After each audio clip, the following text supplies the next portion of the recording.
They came back, not because you begged, not because you manifested harder, not because you visualized more clearly or affirmed more often. They came back because she changed one thing, just one thing, and that one thing was not about them at all. You are watching this because you know who they are. You're watching this because you know who they are. You know the space they left. You know the silence where their voice used to be. And you have been working so hard, haven't you? Trying every technique, every method, replaying the scene in your mind, imagining the text, the call, the knock at the door. But somewhere, in the quiet moments, you feel it. That faint pull of desperation, that subtle clench in your chest when you think of them, that need. And I am here to tell you this. That need is the only thing standing between you and the reunion you desire. The one thing she changed was not her affirmations. It was not the scene she replayed in her mind as she fell asleep. The one thing she changed was how she saw herself. She stopped being the one who was left.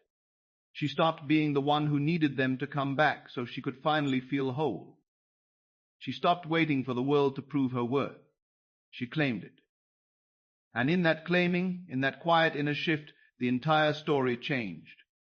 Because you see, Neville told us again and again, consciousness is the only reality, not your circumstances, not what happened last week or last year, not whether they texted you back. Consciousness, who you are aware of being. And when who you are aware of being is someone who needs, someone who lacks, someone who waits, the world mirrors that back to you with perfect faithfulness. The world is yourself pushed out.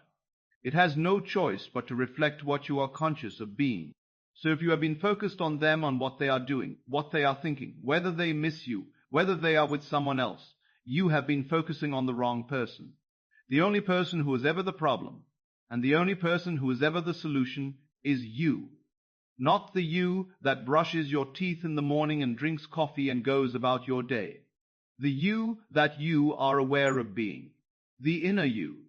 The I am. That is where everything begins. That is where everything changes. Welcome.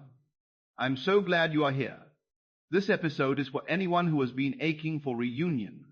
For anyone who has been caught in the cycle of wanting someone back and feeling powerless in that wanting. We are going to go deep into the one shift that precedes every reunion, every reconciliation, every so-called miracle. And it is not what you think. It is simpler and more radical than any technique. It is self-concept. It is who you decide you are when no one is watching, when the phone does not ring, when the silence stretches longer than you thought you could bear. Stay with me. This will change everything. Let us begin with what most people do when they want someone back. They focus on the other person. They imagine that person. They visualize that person texting, calling, showing up. They script conversations with that person. They replay memories with that person. They replay memories with that person.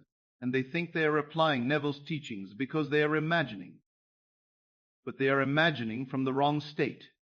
They are imagining as the one who was left, as the one who is incomplete without that person. As the one who is incomplete without that person, as the one whose happiness depends on another's return. And so, no matter how vivid the scene, no matter how deeply they feel it, they are simply reinforcing the consciousness of lack. Neville told a story once about a woman who desperately wanted her daughter to reconcile with her. They had not spoken in years. The woman came to one of his lectures and said, "I have visualized her calling me. I have imagined us having tea together. I have imagined us having tea together. I have done the inner work, but nothing has changed." And Neville asked her a simple question. "When you imagine her calling you, who are you?" She paused. She said, "I am the mother who has been rejected. I am the mother who has been rejected. I am the mother I am the mother who needs her to come back so I can be happy again." And Neville said, "There is your problem. You are still assuming you are the rejected one. You are still assuming you are incomplete. Change who you are in the scene. Do not just imagine her calling. Imagine yourself as the kind of woman whose daughter would naturally call. Imagine yourself as the kind of woman whose daughter would naturally call. Imagine yourself as whole, fulfilled, and loved. and let her calling be the natural result of that state. This is the PID. This, you do not manifest a person. You do not manifest a reunion. You embody the state that would naturally include that reunion. You become the version of yourself for whom that reunion is inevitable, natural, already done. And you do that not by thinking about them, but by turning entirely inward and asking, who am I now? Self-concept is not a buzzword. It is not something soft or secondary. It is the foundation of every single experience you have ever had and ever will have. Self-concept is how you see yourself, who you believe yourself to be beneath all the roles and masks and reactions. It is the silent assumption you carry about your worth, your lovability, your deservingness, and it is active every moment of every day, shaping what you see, what you attract, and what you experience. Neville said it plainly. You do not attract what you want. You attract what you are. You do not get what you are you. You attract what you are you.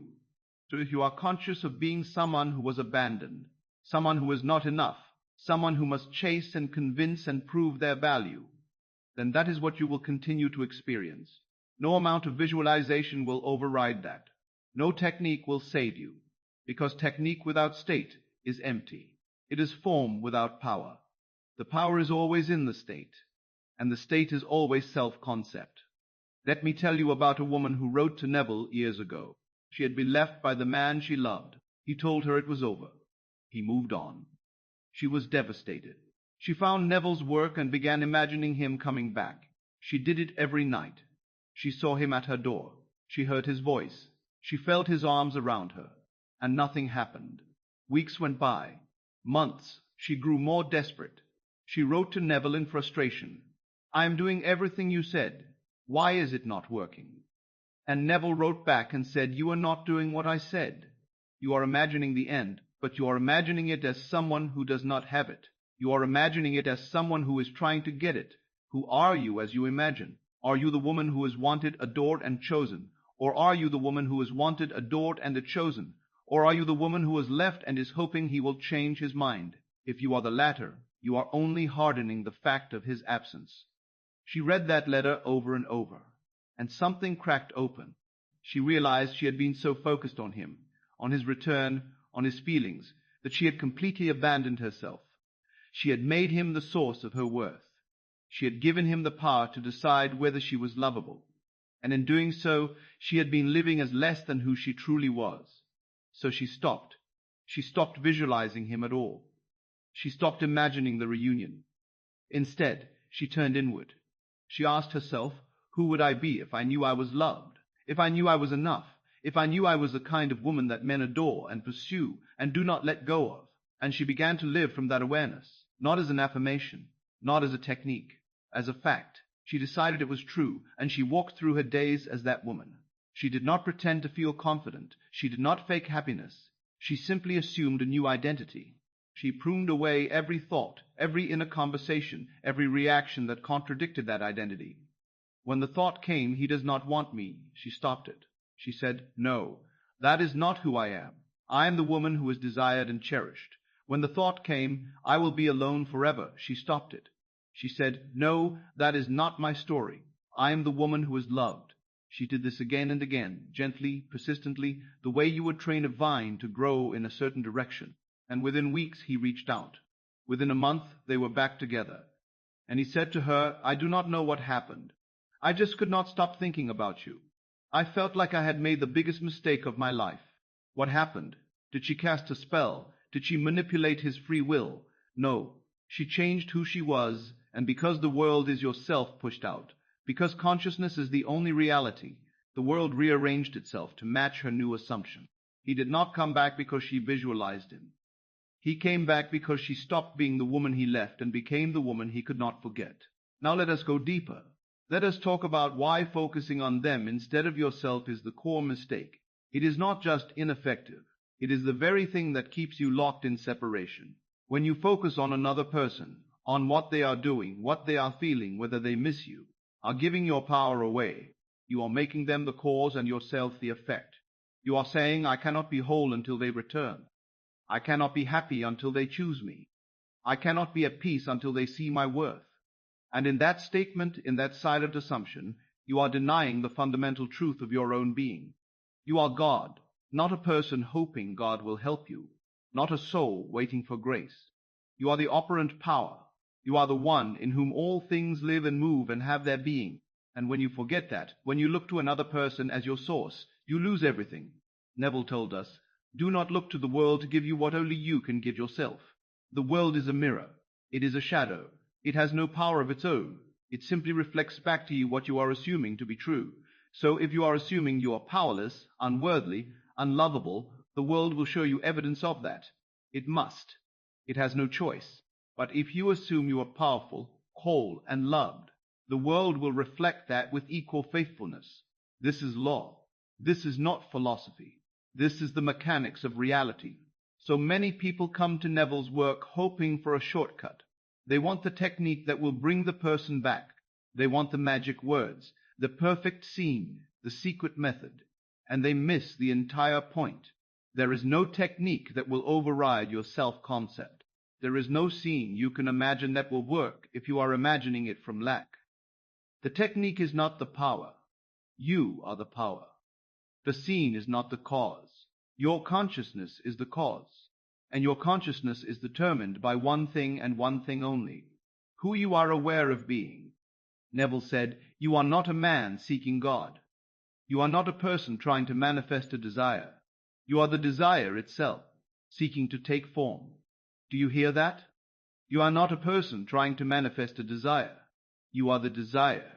You are not separate from what you want. You are it in consciousness already. The only reason you do not see it in your world is because you are not yet being it. You are still being the one who lacks it, the one who needs it, the one who needs it, the one who chases it. And as long as you are being that, you will continue to experience the lack of it. So what do? You stop focusing on them entirely, radically. You stop checking their social media. You stop imagining their thoughts. You stop wondering if they are with someone else. You stop rehearsing what you will say when they reach out. You stop all of it. Because every single one of those actions is rooted in the assumption that you are not enough. Every one of them is a confession of lack, and confession hardens into fact. This is why Neville warned against idle inner conversations. This is why he said, every time you return to the old thought, you are resurrecting the old state. You are bringing it back to life. And as long as you keep resurrecting the old state, it will keep showing up in your world. Instead, you turn all of that energy inward. You ask yourself, who am I? Not who was I? Not who do I hope to be? Who am I now? And you decide. You choose. You do not wait for evidence. You do not wait for permission. You do not wait for the person to validate your worth. You claim it. You assume it. You live from it. This is the one thing she changed. This is the only thing that Tienda charmed.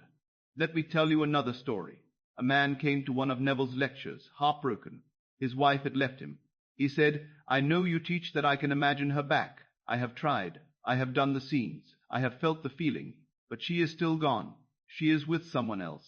Neville looked at him and said, who are you being as you do these scenes? The man said, I am her husband. I am the man who loves her. And Neville said, no, you are the man who is left. You are the man who is not enough. Because if you truly believed you were enough, if you truly believed you were the kind of man she would want, you would not be sitting here asking me how to get her back. You would know she is already yours. The fact that you are asking means you do not believe it. And that disbelief is the only thing stopping it. The man sat with that for a moment.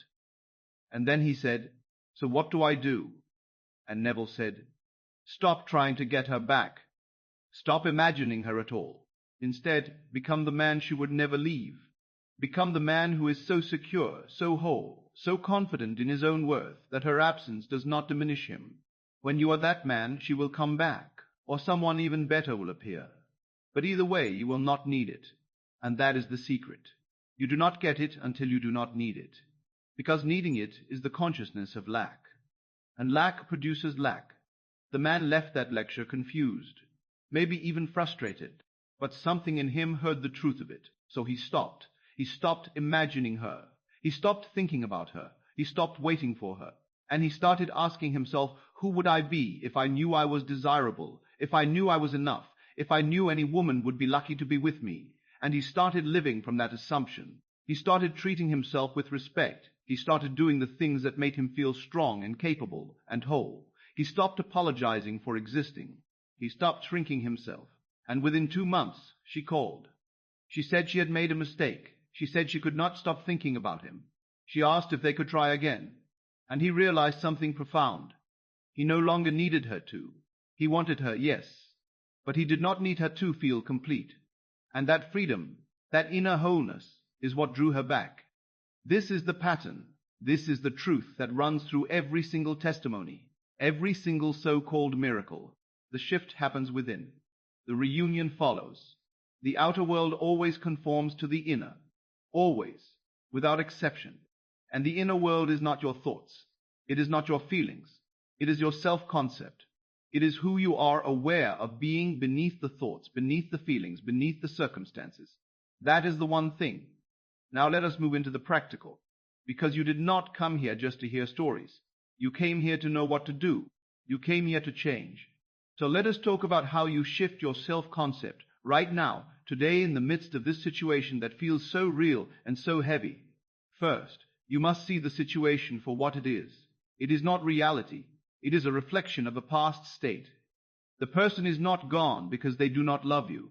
The person is not gone because you are not enough. The person is gone because at some point, perhaps for a long time, you were conscious of being someone who was not enough, someone who was unworthy, someone who could be left, and the world, being the faithful mirror that it is, reflected that back to you. But that was then. That was a past state, and states can be changed. States must be changed, and you are the only one who can change yours. So tonight, when you go to bed, I want you to do something different. I do not want you to imagine them. I do not want you to visualize the reunion. I do not want you to construct a scene of them texting you or showing up at your door. Not yet. Not until you have changed who you are in relation to them. Instead, I want you to imagine a scene that implies you are loved, adored, and whole. Not by them necessarily, just in general. Imagine a friend saying to you, "You are glowing. What has changed?" Imagine catching a glimpse of yourself in a mirror and feeling a wave of appreciation for who you are. Imagine lying in bed and feeling completely at peace, completely safe, completely enough, without needing anything outside yourself to confirm it. These scenes may feel small. They may feel unrelated to your specific desire, but they are not. They are everything, because they are shifting the foundation. They are changing who you are. As you imagine this scene, do not try to force feeling. Do not try to manufacture emotion. Simply relax into the naturalness of it. Let it be easy. Let it be gentle. Neville called this the state akin to sleep. It is the drowsy, borderless moment just before you drift off, when the conscious mind loosens its grip and the subconscious is wide open. In that state, you are impressionable. In that state, assumption hardens into fact. So as you lie there in that soft, quiet space, loop the scene gently. See it, hear it, feel the relief of it, and then let yourself fall asleep in it. Do not come out of the scene to check if it worked. Do not come out to worry about them. Stay in the scene until sleep takes you. This is the art. This is the practice. This is how you plant the seed of a new self-concept.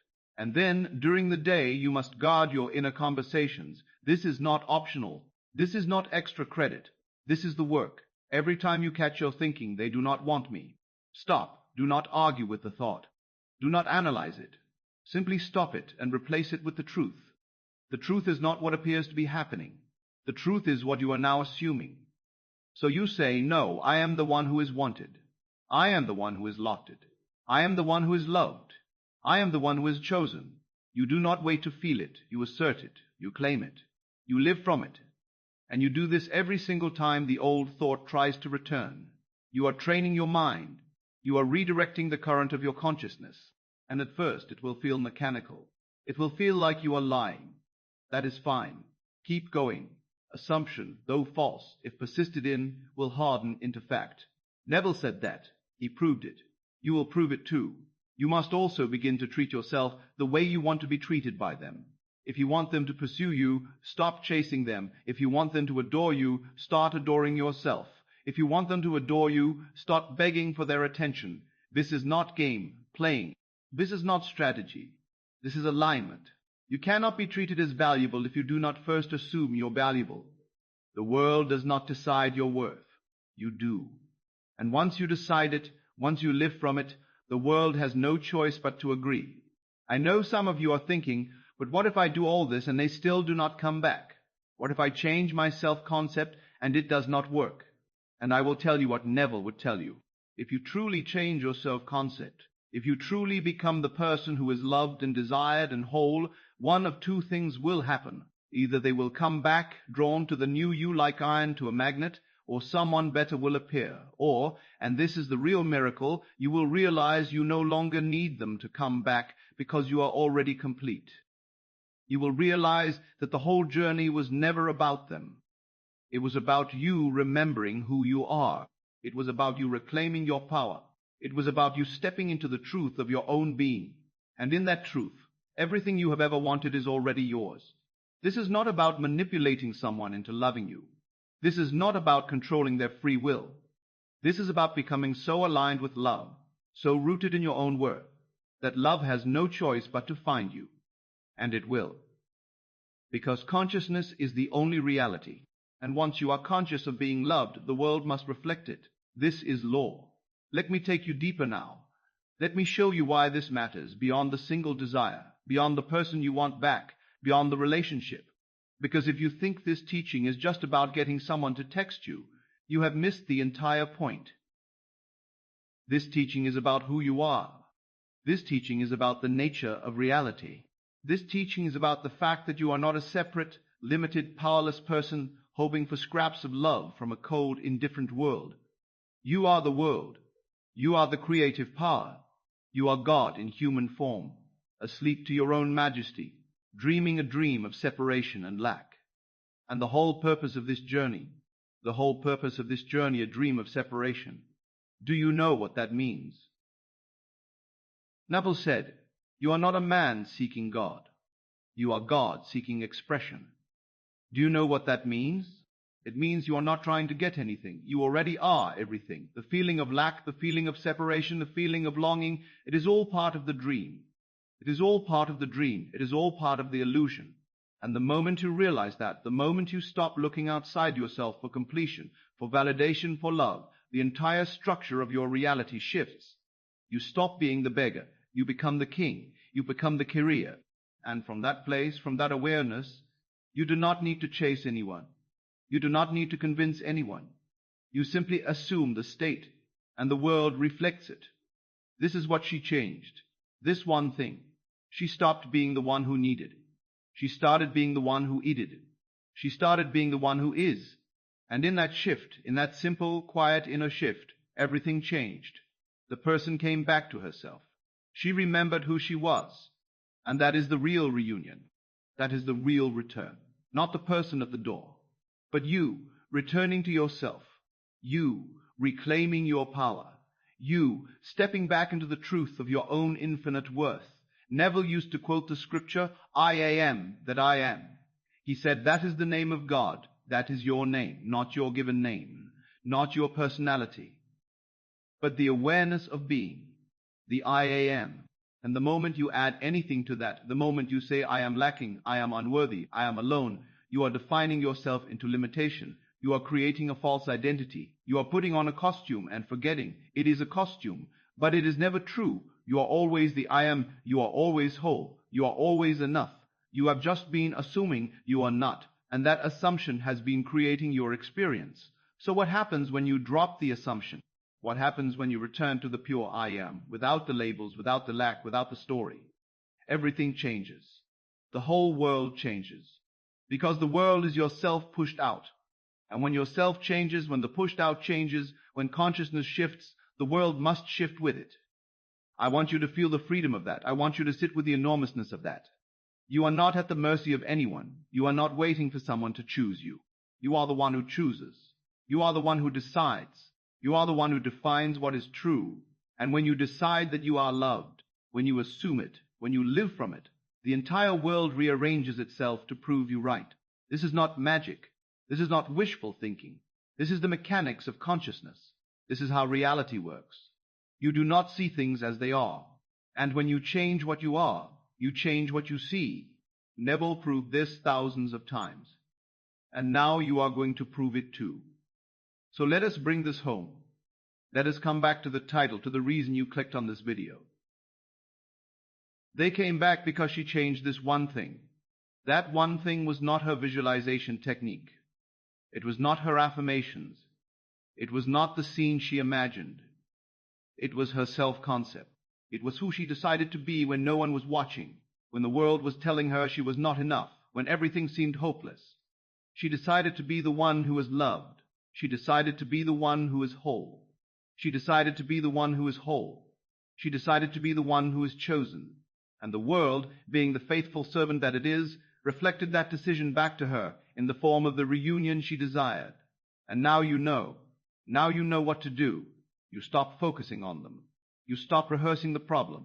You stop checking for evidence. You turn entirely inward. You ask yourself, who am I? And you answer from the end. You answer as the one who already has what you want. You answer as the one who is already loved, already desired, already whole. And you live from that answer. You guard it. You protect it. You return to it every single time the old thought tries to creep back in. This is the work. This is the one thing. And it is the only thing that will ever work. Tonight, as you lie down to sleep, I want you to do this. I want you to imagine a scene that implies your self-concept has changed. Not a scene of them coming back. A scene that implies you are the kind of person they would naturally come back to. A scene that implies you are confident, whole, and at peace. It could be as simple as a friend saying, "You seem so different. What happened?" And you smiling and saying, "I just realized who I am." Let that scene loop gently as you fall asleep. Do not force it. Do not strain. Just let it be. Let it carry you into sleep. And as you drift off, know that the seed is planted. The impression is made. The new state is assumed. And assumption, though invisible, is the only reality. And then in the coming days, when you catch yourself slipping back into the old conversations, the old worries, the old need, you stop. You do not spiral into guilt. You simply stop and redirect. You say, "No, that is not who I am anymore. I am the one who is loved. I am the one who is whole. I am the one who is desired." And you keep saying it, keep living it, keep being it, until it is no longer something you are trying to believe. It is something you know. And when you know it, when it is woven into the fabric of your being, the world will know it too. And they will come back. Or someone better will appear. Or you will realize it does not matter because you already have everything you need. You are everything you need. You always were. This is the teaching. This is the truth. This is the one thing she changed. And now it is the one thing you are changing too. Not someday. Not when you feel ready. Now. Right now. In this moment. You decide. You assume. You become. And the world reflects. It has no choice. It is law. It is grace. It is law. It is grace. It has no choice. It is the way reality works. So walk forward from this moment as the one who is loved. Walk forward as the one who is whole. Walk forward as the one who is desired and cherished and chosen. Not because someone outside you confirmed it, but because you decided it. And your decision is the only one that matters. Your assumption is the only one that matters. Your assumption is the only creative power. Your consciousness is the only reality. Everything else is shadow. Everything else is reflection. And once you know that, once you live from that, nothing can ever be the same. The person comes back, the miracle unfolds, the world rearranges. Because you changed the one thing that ever mattered. You changed who you are. And the world, being yourself pushed out, had no choice but to change with you. Go now. Try it. Dare to assume it. Do not wait for proof. Do not wait for them. Be it now. And watch as the entire world rushes to confirm what you have quietly claimed in the silence of your own heart. This is your power. This is your inheritance. This is the truth you came here to remember. You are not the one who was left. You are the one who is left. You are the one who is loved. You always have been. And now finally you know it. And that knowing changes everything.